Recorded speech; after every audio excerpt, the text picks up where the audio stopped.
ভারতের আরজি কর medical college হাসপাতালে চিকিৎসক ধর্ষণের পর খুনের ঘটনায় গোটা ভারত যখন উত্তাল, তখন মমতা বন্দ্যোপাধ্যায়ের বিরুদ্ধে আবারও মুখ খুললেন আরজি কর কাণ্ডে নির্যাতিতা চিকিৎসকের মা।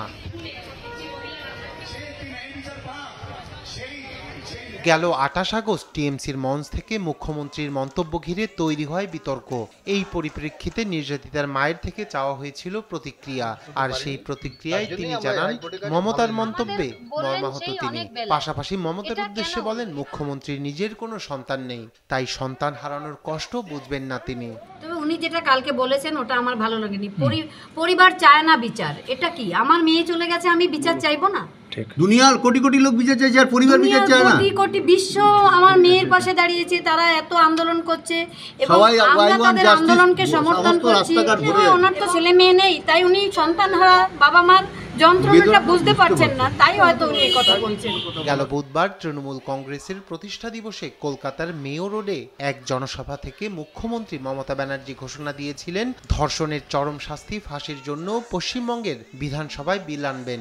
এ বিষয়ে মৌমিতার বাবা মা বলেন, মুখ্যমন্ত্রী বিধানসভার সর্বাধ্যক্ষ এবং তিনি কোনো কিছুকে যদি মনে করেন প্রশাসনিক দিক থেকে করা উচিত, তাহলে অবশ্যই করবেন। মুখ্যমন্ত্রী বিধানসভার সর্বাধ্যক্ষ এবং উনি কোনো কিছুকে যদি মনে করেন যে সেটা করা উচিত, উনি প্রশাসনিকভাবে যদি মনে করেন অবশ্যই আমরা একটু হতাশ হয়ে পড়ছি, আবার মনের জোরও রাখতে হচ্ছে, আশাও রাখতে হচ্ছে। আমরা তো ভালো এজেন্সি চেয়েছিলাম হাইকোর্টের কাছে, হাইকোর্ট সিবিআইকে ভালো এজেন্সি মনে করে বিচার ব্যবস্থাটা ওদের কাছে দিতে। আজকেও সেই বৃহস্পতিবার, যে বৃহস্পতিবারে মেয়েটা আমার ঘর থেকে বেরিয়ে গেছিল, আর সে ফিরে আসেনি। তাই আমাদের যে কতটা দুঃখ সেটা আমরা তো কাউকে বলে বোঝাতে পারবো না।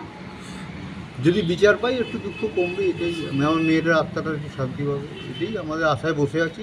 সিবিআই এ মামলার তদন্তের ভার নেওয়ার পর প্রায় ২ সপ্তাহ সময় কেটে গেলেও এখনো আসেনি কোনো উল্লেখযোগ্য অগ্রগতি।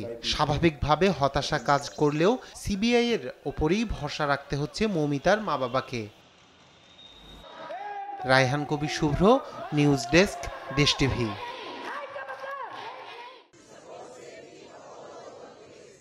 As a society, to speak up when I see wrong. As an Indian, to uphold truth and justice.